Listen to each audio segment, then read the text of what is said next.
This is Where We Live from Connecticut Public Radio. I'm Catherine Shen. From the classroom to the workplace, emotional intelligence has become a buzzword.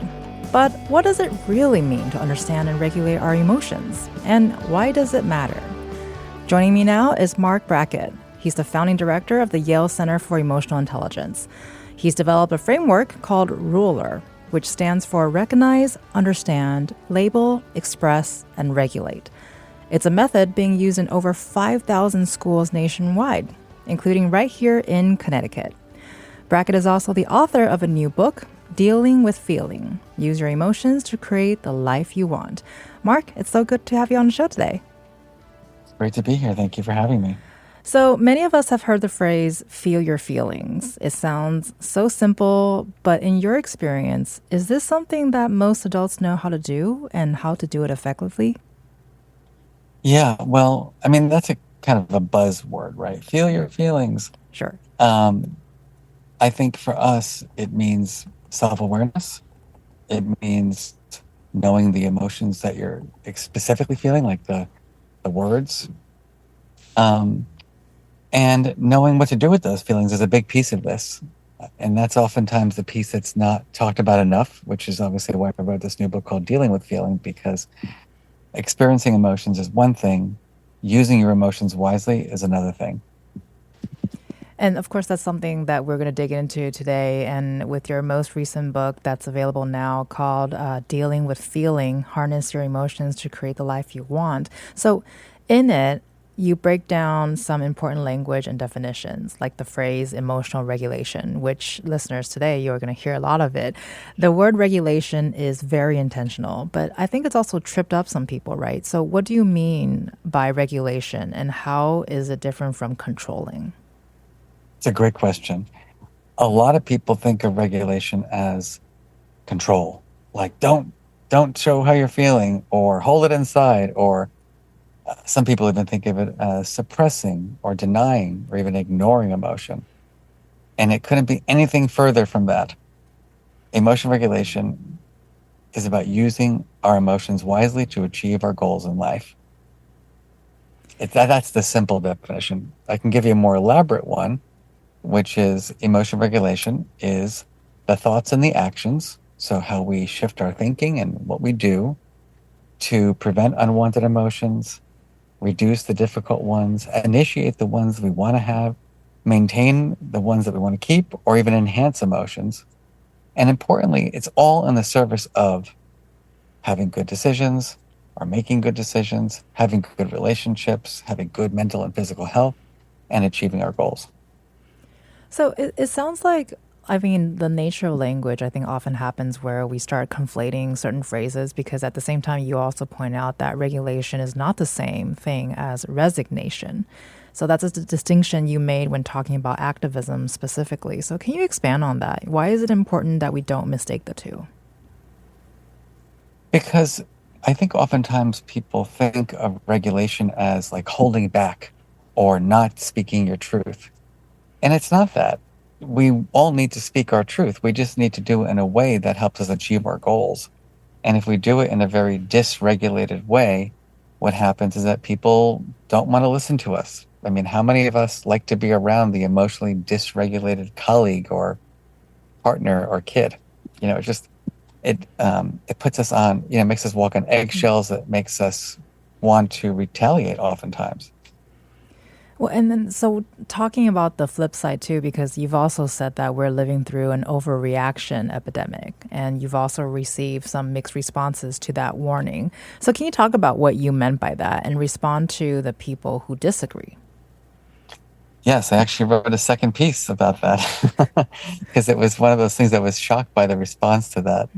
I just want to put it out there that when you write op-eds, you don't always title them yourself. So anyhow, but I do believe that we are in this kind of epidemic of, yelling and screaming.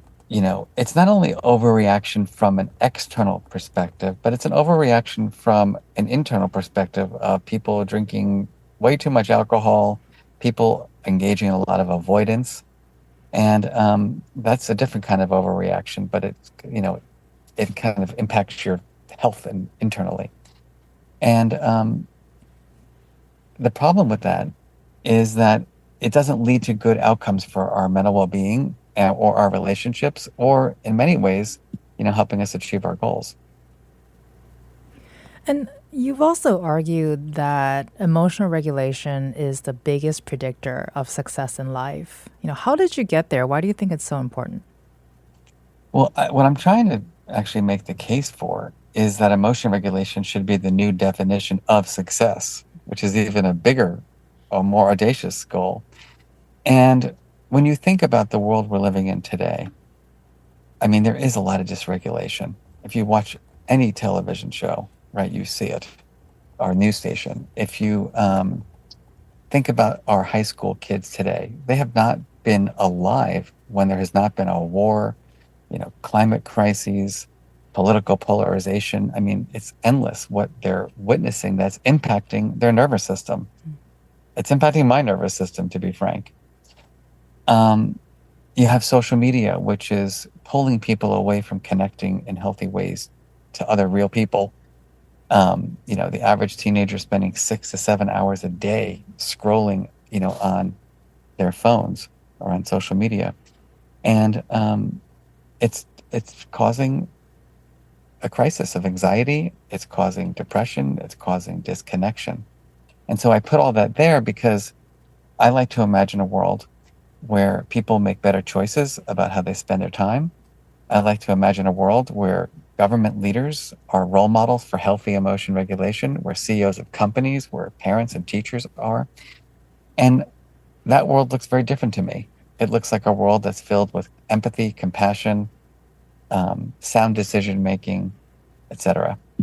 So I do want to get into more of how the digital space has changed and transformed the way we deal with our emotions or not deal with our emotions.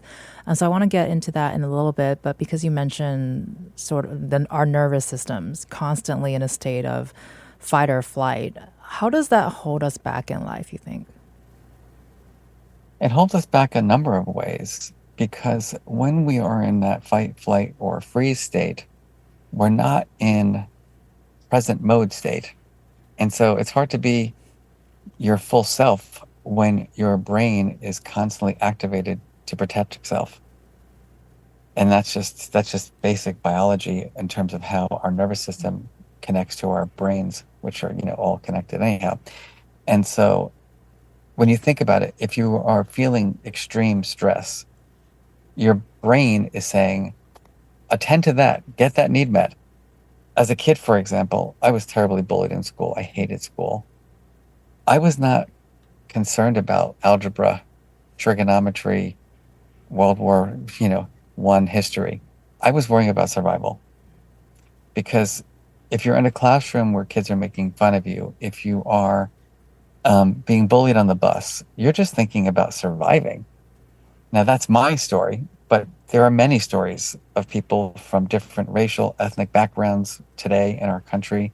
There are stories of people who have learning differences or are struggling.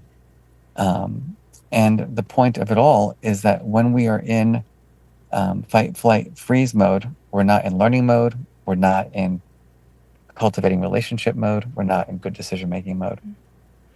I think I want to come back to that because I do want to ask if you have any tips on how to break out of the cycle. But I think before we get there, is it safe to say that conversations about emotions and emotional intelligence are relatively new? Because I think many of us didn't grow up with this at the forefront of what was modeled at school and at home, and especially based on the story that you just told us. I feel like that is an experience that would resonate with a lot of people from all kinds of backgrounds. You're on the playground or you're in the classroom, you're getting bullied, and you don't, or I think oftentimes when you're so young, you don't really know how to deal with those situations. And I also imagine oftentimes perhaps you reach out to an adult and they may or may not have an answer for you or help you deal with it. So I feel like a lot of younger kids, especially at that age, you kind of retreat into your room, which is Hmm. hopefully a safe space for most children. And then you're trying to figure it out yourself as a kid. So do you which think, is impossible to do, by the way. right, Uh, exactly. So is this a conversation that is new in terms of talking about emotions and emotional intelligence? it's relatively new. The concept of emotional intelligence, was coined. The theory was written back in 1990 by my two mentors, Peter Salovey at Yale and Jack Mayer at the University of New Hampshire. And then it got popularized through a book by an author named Dan Goleman. And since then, we've been cleaning up the concept and testing its validity, et cetera. But it's only 30, 35 years old. So it's a rather new construct. And I think people now heard of the term, but when I do my research and ask people, how much did you learn about emotions and emotion regulation growing up? Most people, about 90% of people said, I learned nothing, really nothing. And only about 7% of people say they learned something in school about it. So, in terms of going from theory to practice to high quality kind of implementation, it's low. For example, Ruler, which is our center's approach to teaching emotional intelligence, I'm proud to say that we're reached 5,000 schools as of this year, which is amazing. But there are about 100,000 schools in the United States. So, that's only 5% of schools. And of course, there's variability in implementation. Um, so I think we're at an inflection point, and my hope is that with the rigorous research that, we at the Center for Emotional Intelligence are doing and others are doing, we're going to get government leaders, company leaders, school leaders to take seriously the value proposition of teaching emotional intelligence.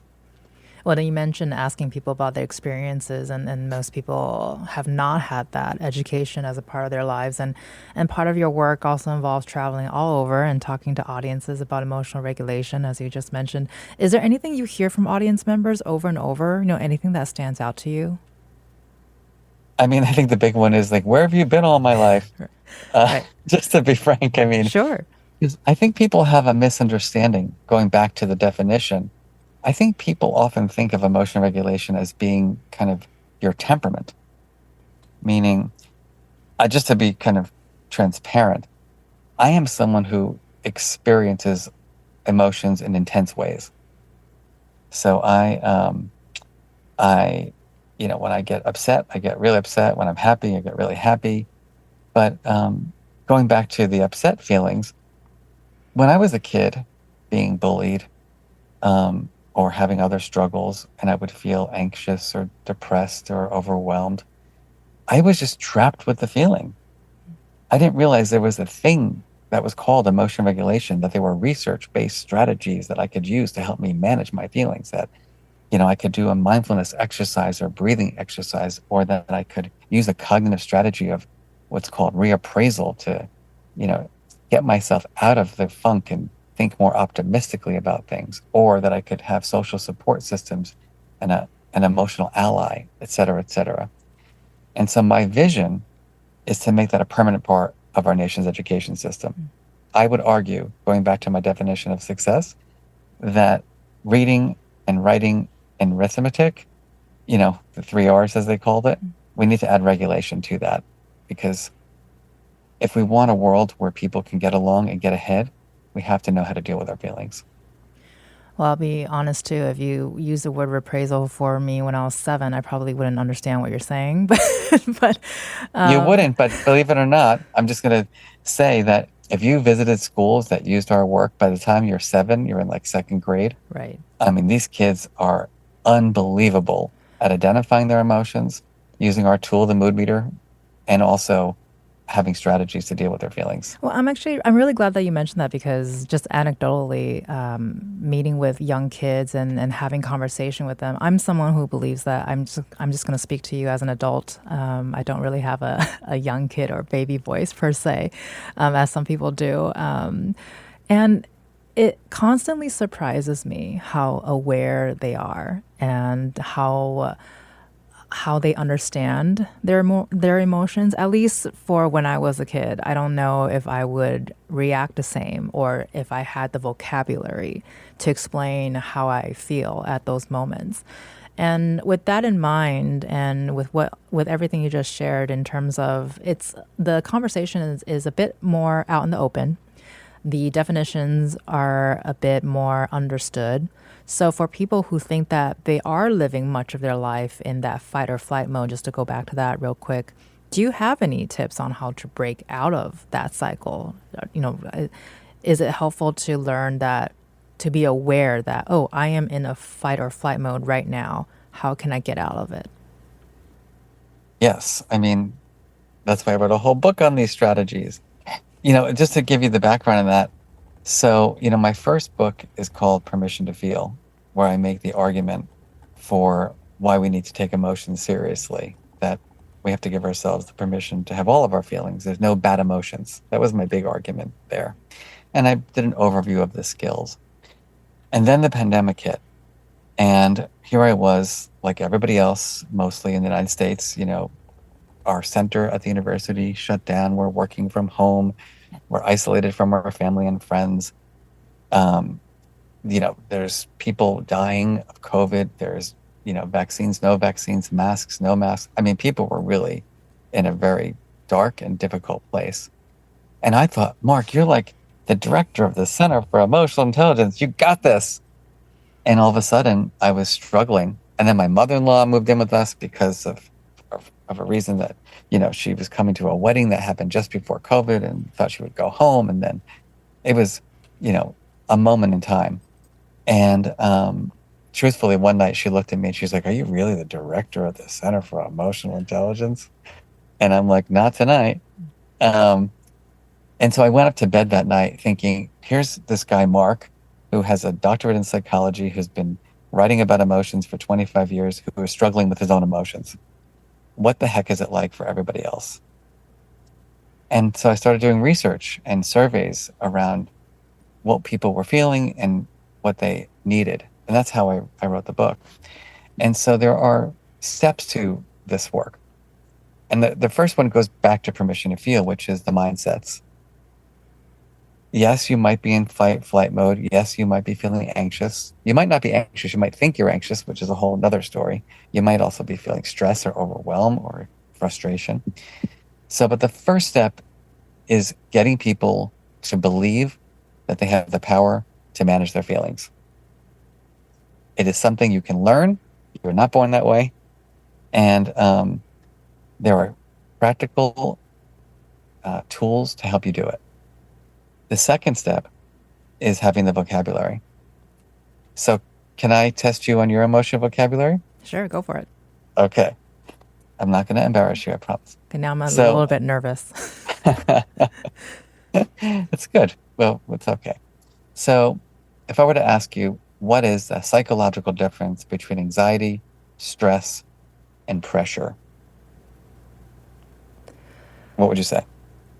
I feel like, no pun intended, that anxiety is an emotion that is more direct, or it comes to you faster than pressure. Pressure, I feel like it's something that accumulates over time, which causes the anxiety, I suppose. What was the third one? Stress. Stress. I feel like stress and pressure to me have similar feelings of the accumulation, that it happens over time versus, so now I think I'm kind of circling back here where the Sure. anxiety is a reaction to the two. Okay. But how confident are you, like, in clearly understanding the differences? I think if you want me to write a definition, I don't know if I'm super confident in putting words or like a clear definition for all three. But to me, I feel like all three of them are really intricately connected with each other. So I guess if I had to really clearly define them, anxiety is something that happens more immediate. Pressure is something that happens over time, as well as stress. I don't think I'm doing a really good job in defining the three, but you can see from how I'm trying to figure it out in the moment that I don't have a clear ID And you're on not all three of them. and you're not alone. This is why, we have to learn and build our emotion vocabulary, because it matters. So anxiety is about uncertainty. Mm. I feel anxious when I cannot make a prediction about what's going to happen. So think about like the COVID hits, you're all trapped at home. It's like, when are we going back to work? And, when are things going to get better? Like there's no control over it. And so you're feeling anxious because you're dying to have the control. You can't make the prediction and you're stuck with this spiral.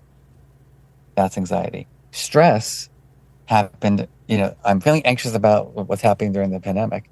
And then stress is, I got 5,000 emails from schools and people like, we're freaking out. We need help. And I'm just kind of like, okay, I have too many demands and I don't have enough resources to meet those demands. That's what stress is. And then pressure is when something at stake is dependent upon your behavior. Now, you might be listening and thinking, okay, like this is all the ivory tower trying to impress us, with our words here. But how many of us as parents, as partners, as managers have people who, I'm stressed out, I can't take it anymore. And we just take it for, what we hear. But maybe it's not stress. So for example, I'm going to give you even a more provocative one. As a Yale professor, I teach students. And so for years, my students would say things like, I'm stressed, I'm stressed, I'm stressed. And I said, maybe you're stressed, but maybe not. So let me ask you to journal about all of your experiences around stress.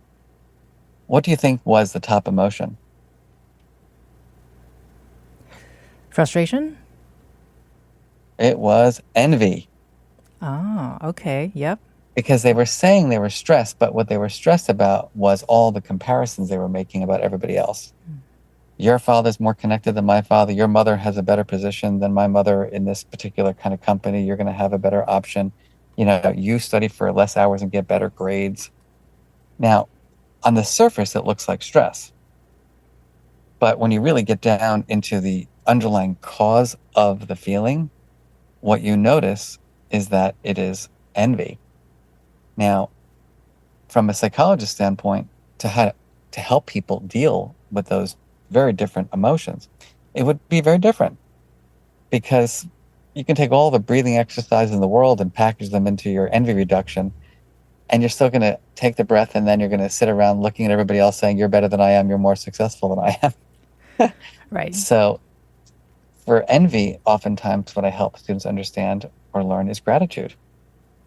Like, let's take a moment and just reflect on all the things we actually have going for us, not just focus on what we don't have, which, by the way, I think everyone could do more of.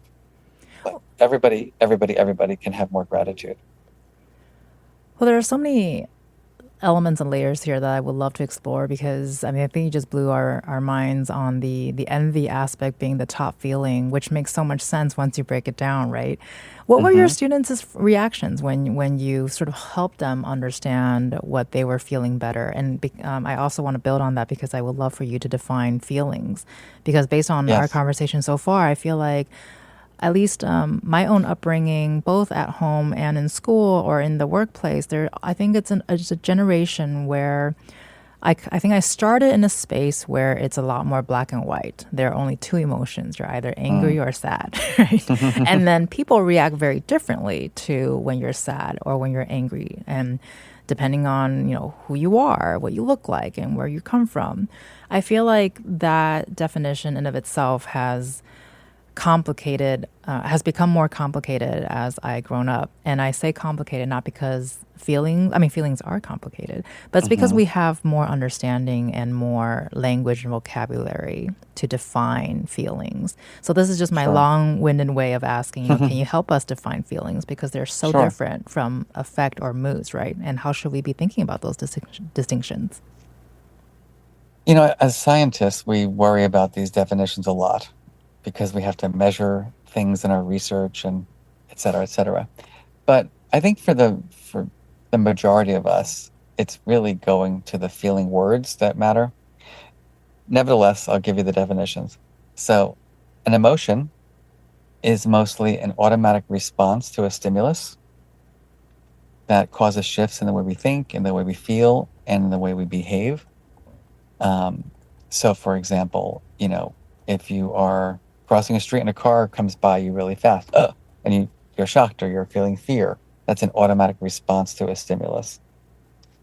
That's learned also, by the way, and is rooted in our development. So people have different relationships with different emotions based on how they were raised.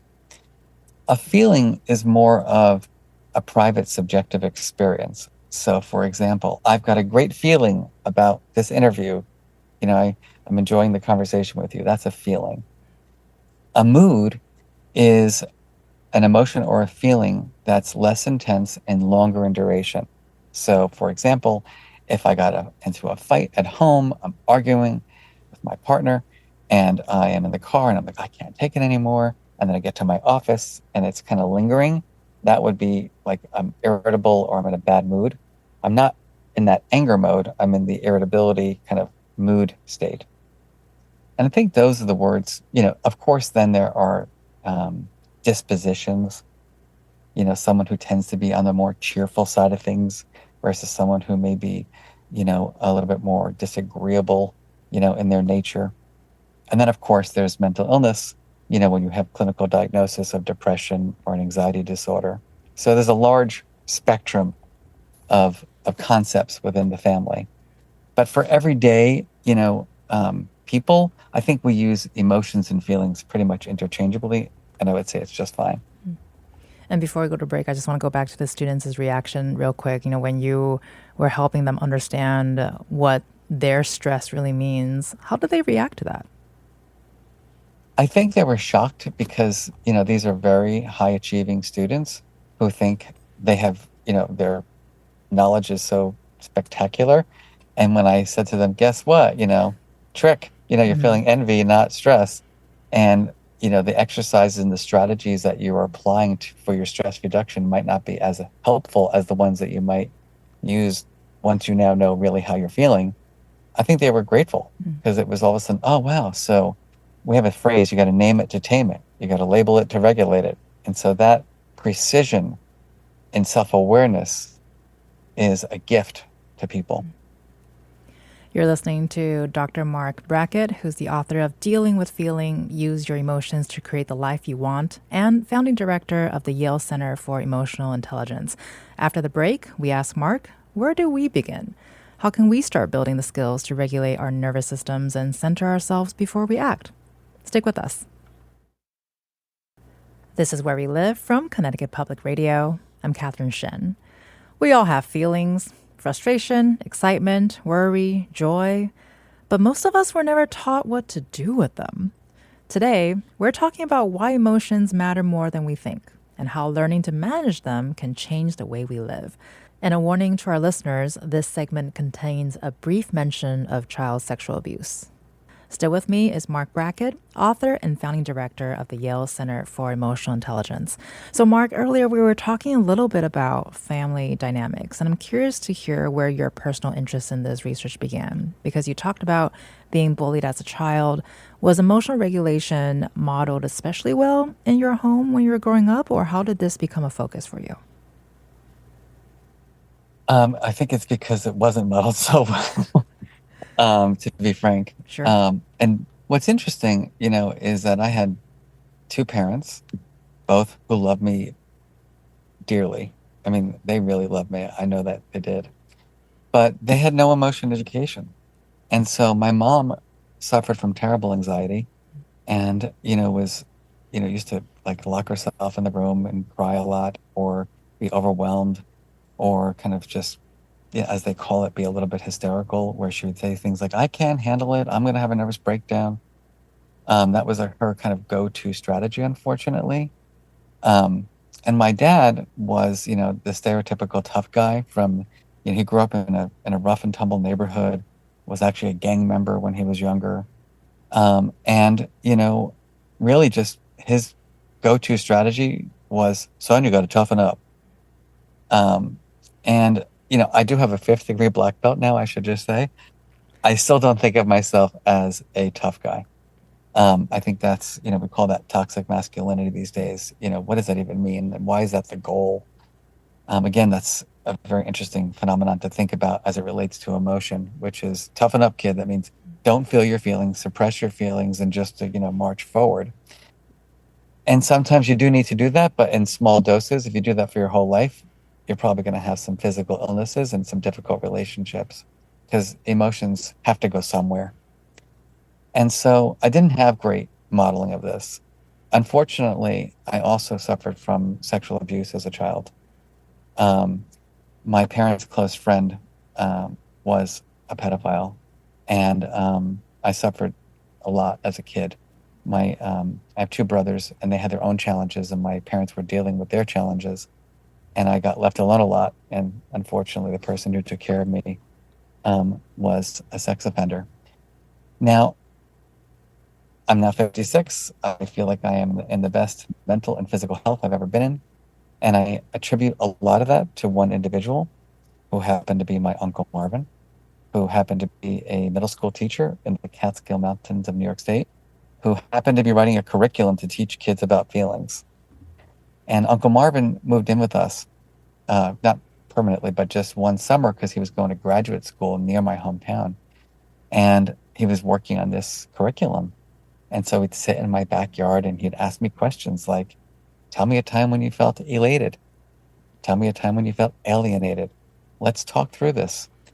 And he became the adult that I confided in. And he was the adult who really changed my life around.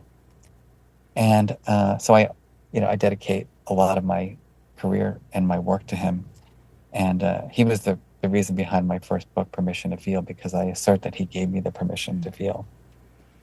Well, And yeah, go ahead, please. no, I was just going to say thank you for sharing that. I'm so sorry to hear that that happened to you, but also very glad that you did end up having an adult figure that helped you figure it out. And it relates to what we were talking about earlier, right? Where when something happens to a young person, you retreat because that's the only way you know how to deal with it. And the word Yeah, dealing with it, clearly it was not dealt with, but it's the only thing you right. knew how to do it. And so shout out to Uncle Marvin. Thanks, Uncle Yeah, Marvin. he's the hero. Yeah, and I'm glad you mentioned permission to feel because I did want to ask about that too. Because we'll talk about how children are learning to regulate emotions in schools with our next segment. But for now, especially with what you shared, I want to talk about adults. Your first book, Hmm. as you mentioned, published in 2019, was called Permission to Feel.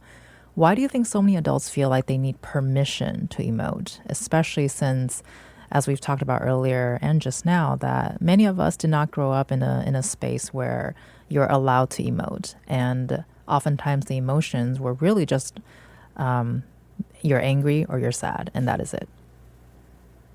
It's interesting because I think that there's this weird phenomenon that when you emote, even the way you say it, right, emote, it sounds negative, right? It sounds like it's complaining. It sounds like it's drama. And that's not what emotional expression is about. It's about getting our needs met. It's about sharing our truth in the moment.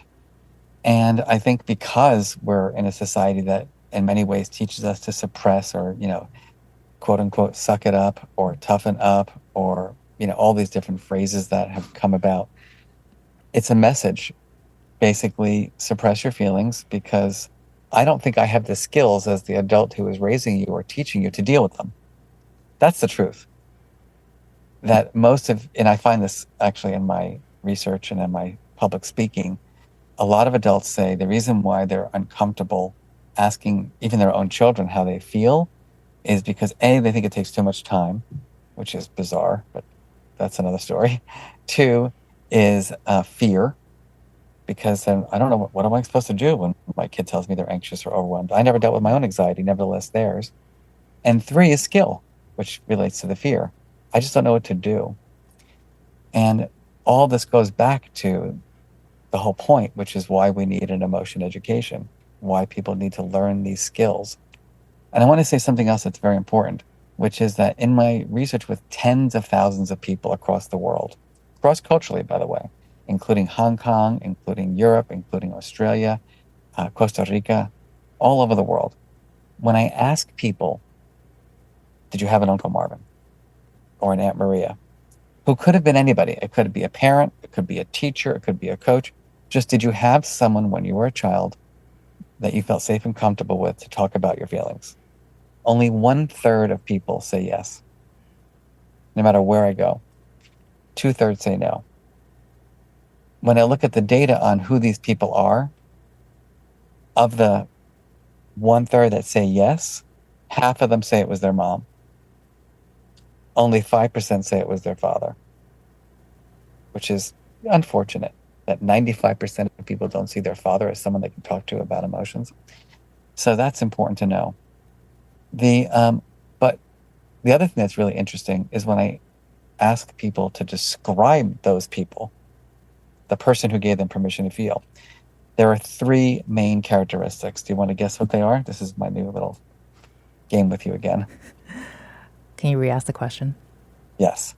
Think about the person who gave you permission to feel, Mm-hmm. if you had that, or if you didn't, like now as an adult observing the world, the people who you believe are those kinds of people, what would you say are their top attributes?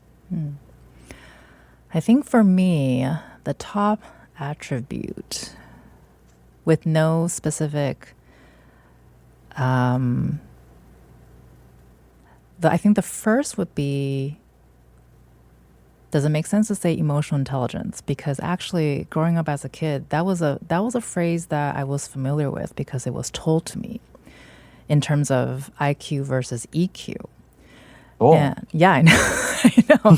So I actually was. Where'd you grow up? It's crazy. I was actually really aware of the IQ versus EQ conversation, and it was told to me by an adult that having a high EQ, I guess you want to say it like that, is important. And whether or not I truly understood that, I can't really tell you as a 6-year-old or as a 12-year-old if I really did. But I Mm-hmm. would say this person has very high EQ because they were Okay. able to convey that to me. And the Nice. second one would be open mindedness. And Hmm. I know for a fact it's because this person also grew up in a situation where their parents are not that open minded. And it's a generational gap that we're talking about here. So I would say high emotional intelligence, open mindedness, and active listening, which I suppose is Nice. kind of related to open mindedness. But this person I always felt like heard me. And so I would say those are probably the 3 attributes that I think about first with this person. Nice. And you're completely aligned with what the research shows. People don't say emotionally intelligent because they just don't think that way in general. But what they say are 3 core attributes. The first is non-judgmental. People say that the person just let me be who I am. They're not trying to change me. They're not telling me anything is wrong with me. They're not judging me. The second is good listener, which you said. And the third is empathy and compassion. And I think it's important for people to hear that non-judgmental, good listening, and empathy, because it doesn't say brilliant, wise, problem solver, fixer, advice giver. And so I think a lot of the fear comes from the adult thinking, I have to solve the emotional challenges. And I'm here to tell you that that's not what people want. They don't want you to solve them or fix them. They just want you to be present. They want you not to be rattled by their experiences and to let them know that you're there to problem solve with them, but not for them. So I want to go back because we're talking about parenting, whether or not you're a mom or dad or aunt or uncle. Would it be helpful for the child to hear from an adult that, I don't know, like the just admitting that they don't know how to solve the problem or do the thing, but can we do it together? Can we talk it out? Is that a conversation that you feel would be helpful for children to hear? Be- Extraordinarily helpful. Especially as you say, I think most of the times, we as kids or whatnots, where we may not actually be looking for an answer per se. We're just looking for someone to listen to us. Exactly. And just by the way, the mere presence of someone that we think is caring is a strategy right there. I don't know about you, but do you ever have that person in your surroundings and everything is just a little bit better because they're there? Sure, of course. Thankfully, Those are the fortunately. people. Yes. And those are the non-judgmental, good listeners who, show empathy and compassion. So you don't have to be the knower. You just have to be the person who is willing to engage with someone and be curious and work with them and ask them questions like, what do you need right now? What can I do to be supportive? Um, that's what helps. Because you, I believe, once said that kids don't need perfect parents; they need regulated ones, which I think is what we're talking about right now. They need Um, good role models. right? And why? And this is such an obvious question, but it's a big question. I think why is that so important? Well, let's think about it. Let's do a little role play here. I come home from work as daddy, and I am in a bad mood because I got into a fight with one of my colleagues, and I come home and you're my kid, and you're like, Daddy, Daddy, can we play? And I'm like, you know, honey, leave me alone. I've had a really rough day. Mm. And that's it. So, what do I demonstrate there? A, daddy can't regulate. B, daddy can't, build a relationship with this kid because he's dysregulated. And C, kind of dismissing your needs. Now let's imagine the emotionally intelligent father coming home. Mommy, mommy, or daddy, daddy, I want to, can we play? Honey, I have to just let you know, daddy had a really rough day at work. I actually got into a fight with one of my colleagues and I said something that was really unkind. And I feel I'm regretting that. And so if it's okay with you, I want to play with you, but I need about 10 minutes to myself to just think through what I can do tomorrow to make sure that I can, apologize and move forward with my friend. And so this has nothing to do with you. I just need to get this off my chest because I feel really bad about it. All right. So what did I do in that situation? A, I did not dismiss you. I was clear. B, I experienced or I showed my child that daddy has strong feelings, daddy makes mistakes, daddy reflects, daddy problem solves, and daddy uses certain strategies to help him deal with his feelings. All that in like what, 30 seconds? So I And imagine. so go ahead. Oh no, I was just gonna say, I imagine once you build that into your habit, it could be easier for those moments because I know a lot of parents listening in and thinking that this is great in theory but so hard to practice. But if you do turn it into a habit, it sounds like it will come more naturally to you that you would explain to your Exactly. kid versus lashing out. And by the way, it's not like a lot of people have this weird misconception about the emotional intelligence work that it's like, dwelling on the feelings and talking about them endlessly. We know that's not helpful to do. We don't want to, that causes rumination. It causes, not, it doesn't lead to good outcomes in general. Eventually, when someone is sharing, you're trying to pivot and help them shift their perspective to help them deal with their feelings, hence the work. And I think showing your kid that, you have feelings, that you make mistakes, that you are looking for ways to apologize and, ask for forgiveness. I mean, what could be better than that as a role model? You're listening to Marc Brackett, who's the author of Dealing with Feeling: Harness Your Emotions to Create the Life You Want. After the break, we'll talk about how schools across Connecticut are teaching children to identify and regulate their feelings. We'll be back soon. This is Where We Live from Connecticut Public Radio. I'm Catherine Shen. Marc Brackett thinks that managing our emotions might be the most important skill we ever learned, and he's here today to talk about why. So, Marc, I'm feeling a little pressure because we only got about 5 more minutes because we're having such a good time here, but I have to ask you what your ruler method is and how schools in Connecticut are incorporating it. Sure.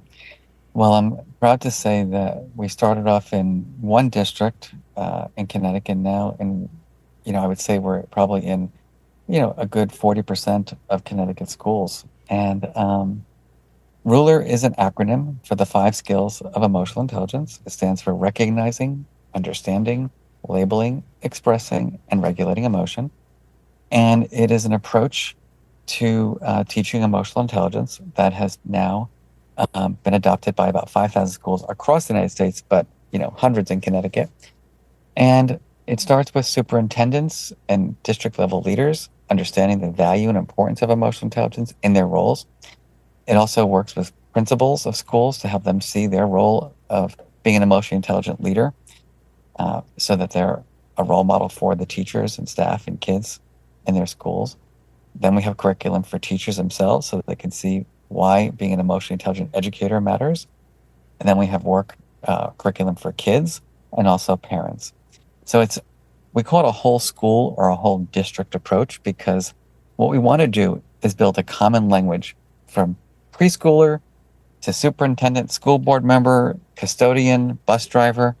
Everybody gets an emotion education because we know from our research that the more people who have the skills in a system, the better off everybody is. And there are tools. So there's a mood meter tool that is well known that helps people become more emotionally self-aware. There is a tool called the Meta Moment, which is a tool for self-regulation and emotion management, which helps people contemplate what the best version of themselves looks like, sounds like, and behaves like. And then there's classroom curriculum. And essentially that is all based on the work I did with my uncle.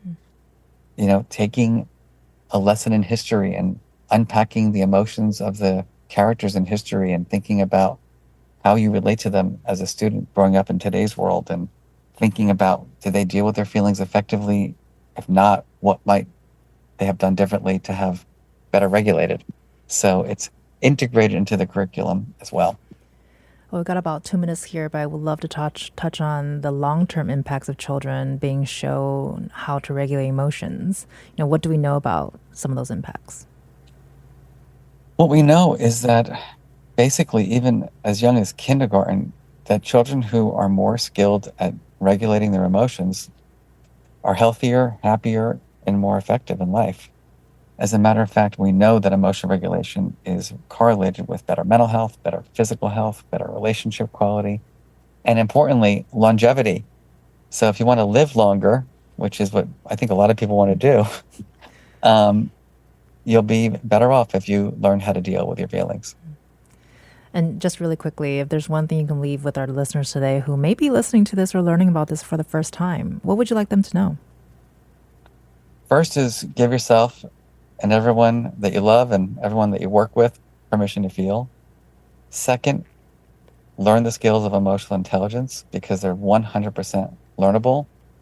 And third, it's never too early, it's never too late to help yourself and help other people.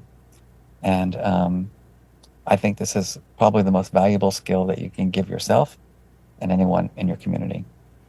You've been listening to Marc Brackett. He's the founding director of the Yale Center for Emotional Intelligence. He's developed a framework called RULER, Recognize, Understand, Label, Express, and Regulate, which is used in over 5,000 schools nationwide. He's also the author of a new book, Dealing with Feeling, Use Your Emotions to Create the Life You Want. Marc, I so appreciate you joining the show today. Thank you very much for your time. Thank you so much. I'm Catherine Shen. Today's show is produced by Chloe Wynn. Our technical producer is Eugene Amatruda. Download Where We Live anytime on your favorite podcast app. And thank you all so much for listening.